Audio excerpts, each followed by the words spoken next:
নমস্কার বন্ধুরা, simple cuisine with রুমকির চ্যানেলে আজ রসগোল্লার ডালনা রেসিপি নিয়ে এসেছি। তবে রসগোল্লা আমি বাজার থেকে না কিনে বাড়িতেই বানিয়ে নেব। প্রথমে বানিয়ে নেব রসগোল্লা।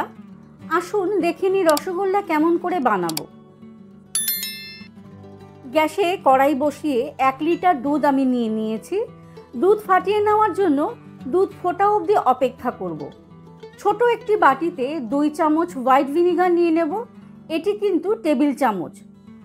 আর এর সাথে দেব সমপরিমাণে 2 টেবিল চামচ জল। ভালোভাবে মিশিয়ে নেব। দুধ ফুটে উঠলে গ্যাস বন্ধ করে ভিনিগার মিশ্রিত জল দুধে মিশিয়ে নেব। মেশাবো, তবে ভিনিগার মিশ্রিত জল একেবারে না দিয়ে অল্প করে দিতে দিতে হালকা হাতে দুধকে নাড়তে থাকবো। দেখুন, হালকা হাতে নাড়তে নাড়তে দুধ ফেটে কিন্তু জল ছেড়ে দিয়েছে ও জলের রং হালকা সবুজ রং ধরেছে। তখনই বুঝতে পারবেন ছানা খুব সুন্দরভাবে হয়ে গেছে। ছানার জলকে ড্রেন করে নিতে বড় একটি বোলের ওপর স্ট্রেনার বসিয়ে তার ওপর একটি সুতির কাপড় বিছিয়ে দেব।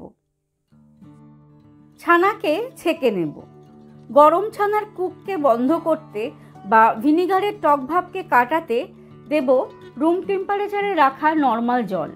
জল দিয়ে ভালো করে ছানাকে ধুয়ে নেব, তবে একটু গরম থাকতে দিতে হবে।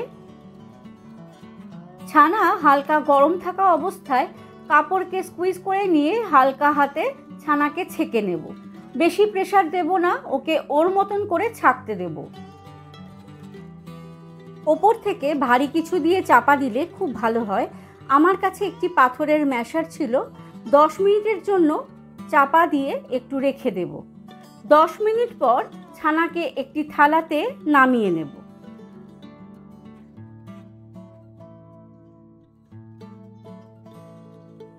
ছানা কিন্তু একদম ড্রাই হয়ে যায়নি, এর মধ্যে ময়েশ্চার ভালোভাবেই রয়েছে।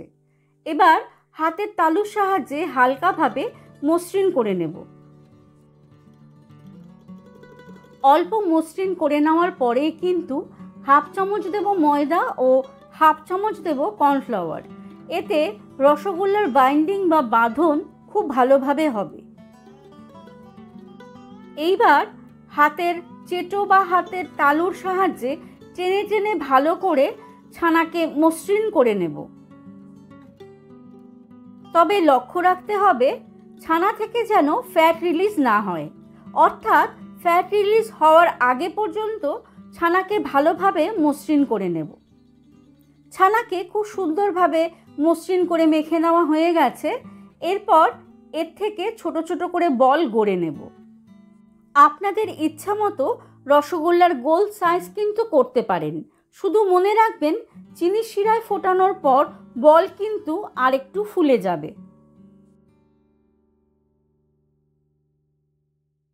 বলগুলি গড়ে নেওয়া হয়ে গেছে।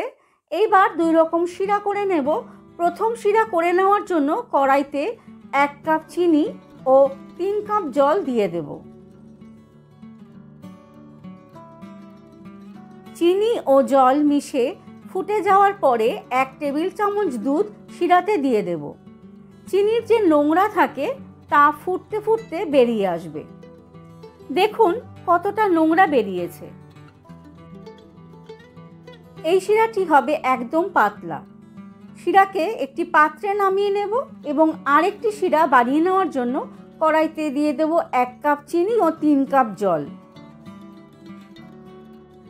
আবারও আগের প্রসেসের মতন 1 টেবিল চামচ দুধ দিয়ে চিনির নোংরাকে বের করে নেব। চিনির জল পরিষ্কার হয়ে যাওয়ার পরেই কিন্তু স্বাদের জন্য অল্প করে এলাচ গুঁড়ো দেব। আপনারা চাইলে গোটা এলাচও দিতে পারেন, 2 থেকে 3টে। এইবার দেখে নেব শিরা একটু চ্যাটচ্যাটে লাগছে কিনা, কারণ এই শিরাটি একটুখানি চ্যাটচ্যাটের মতন হওয়ার পরেই বলগুলো এর মধ্যে দিয়ে দেব। একদম হালকা হাতে একবার নাড়িয়ে দেব। ফুটে উঠলে হাফ চামচ ময়দা জলে গুলে ফুটন্ত শিরায় দিয়ে দেব। এতে কি হবে, নিচ থেকে শিরা একদম ফুটে উঠবে আর তাতে রসগোল্লা নিচ থেকে ওপর অবধি শিরায় ভিজবে। হাই ফ্লেম কিন্তু বজায় রাখতে হবে ও হাই ফ্লেমেই ঢাকা দিয়ে ঘড়ি ধরে 10 মিনিট ফুটতে দিতে হবে। 10 মিনিট পর পাতলা শিরায় এক একটি রসগোল্লা নামিয়ে নেব। হয়ে গেল আজকের প্রথম রেসিপি, বাঙালির অতি প্রিয় রসগোল্লা। গরম কিংবা ঠান্ডা যেভাবেই পরিবেশন করুন খুব ভালো লাগবে।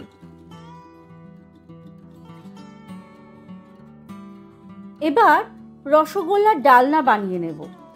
একটি বলে গরম জল নিয়েছি ও আরেকটি বলে রুম টেম্পারেচারে রাখা নর্মাল জল নিয়েছি। এক একটি রসগোল্লাকে তার রস চিপে গরম জলে 10 মিনিটের জন্য ভিজতে দেব, যাতে রসগোল্লার ভিতর থেকে তার মিষ্টত্ব হারায়। আর গরম জলে দেব হাফ চা চামচ নুন। 10 মিনিট পর গরম জল থেকে রসগোল্লাকে এবার নর্মাল জলে দেব। এই প্রসেসটি 2 থেকে 3 বার করতে হবে, কিন্তু এরপরে আর গরম জলে নুন মেশানোর দরকার নেই। নর্মাল জল থেকেও রসগোল্লাকে এবার চিপে তুলে নেব। সহজ সরল রসগোল্লার ডালনা করতে যে মশলা ব্যবহার করব তা হলো কিছু কাজু ও কিশমিশ ভিজিয়ে নিয়েছিলাম। কাজু ও কিশমিশের সাথে 2 চা চামচ তিল আমি বেটে নেব। 2টি কাঁচা লঙ্কা ও অল্প আদা একেও আমি বেটে নেব। একটি টমেটোকে আমি পেস্ট করে নিয়েছিলাম। এবার চলে যাই রান্নায়। গ্যাসে কড়াই বসিয়ে দিয়েছি, দিয়ে দেব 2 চা চামচ সর্ষের তেল। তেল গরম হলে একটি তেজপাতা, ছোট 2 টুকরো দারচিনি, 2-3টে এলাচ লবঙ্গ ফোড়ন দেব। একটি শুকনো লঙ্কা ও 1/4 চা চামচ গোটা জিরে ফোড়ন দেব। ফোড়ন থেকে খুব সুন্দর গন্ধ বেরোলে আদা ও কাঁচা লঙ্কা বাটা দিয়ে দেব। আদার কাঁচা গন্ধ চলে গেলে টমেটো পেস্ট দিয়ে নেড়ে চেড়ে গুঁড়ো মশলা এক এক করে দিয়ে দেব। প্রথমে দেব হাফ চা চামচ হলুদ গুঁড়ো, জিরের গুঁড়ো, কাশ্মীরি লঙ্কার গুঁড়ো। গরম মশলা আমি কষিয়ে নেওয়ার সময় দিয়ে থাকি। দেব গরম মশলা,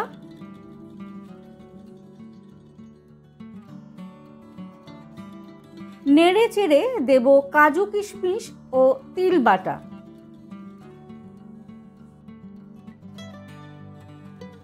বাটি ধোয়া জল দেব যাতে মশলা পুড়ে না যায়। দেব স্বাদ মতো নুন। একটু নেড়ে চেড়েই দেখুন মশলা থেকে তেল কিন্তু ছেড়ে দিয়েছে। এবার দিয়ে দেব জল। গ্রেভি একটু ঠিক হবে, তাই জল বুঝে দেব। টমেটোর টক ভাব ও নুনের স্বাদকে ব্যালেন্স করতে দিয়ে দেব একদম অল্প করে চিনি। গ্রেভি ফুটে উঠলে রসগোল্লাগুলোকে এর মধ্যে দিয়ে দেব। গ্যাসের ফ্লেম লো টু মিডিয়াম করে ঢাকা দিয়ে কুক হতে দেব 5 থেকে 7 মিনিটের জন্য। ঢাকা তুলে নিয়ে ঘি ও গরম মশলা মিশিয়ে নিলেই হয়ে যাবে রসগোল্লার ডালনা। গরম গরম পরিবেশন করুন রুটি, পরোটা, পোলাও কিংবা ভাতের সাথে। আজকের এই পরপর 2টি রেসিপি রসগোল্লা ও রসগোল্লার ডালনা আপনাদের কেমন লাগলো আমাকে কমেন্ট বক্সে জানাতে ভুলবেন না। ভালো লাগলে অবশ্যই একটি লাইক দিয়ে যাবেন। নতুন বন্ধুরা আমার চ্যানেলটিকে সাবস্ক্রাইব করে আমার পাশে থাকবেন। আজ এই পর্যন্তই, আবার আসবো অন্য কোনো রেসিপি নিয়ে। ধন্যবাদ।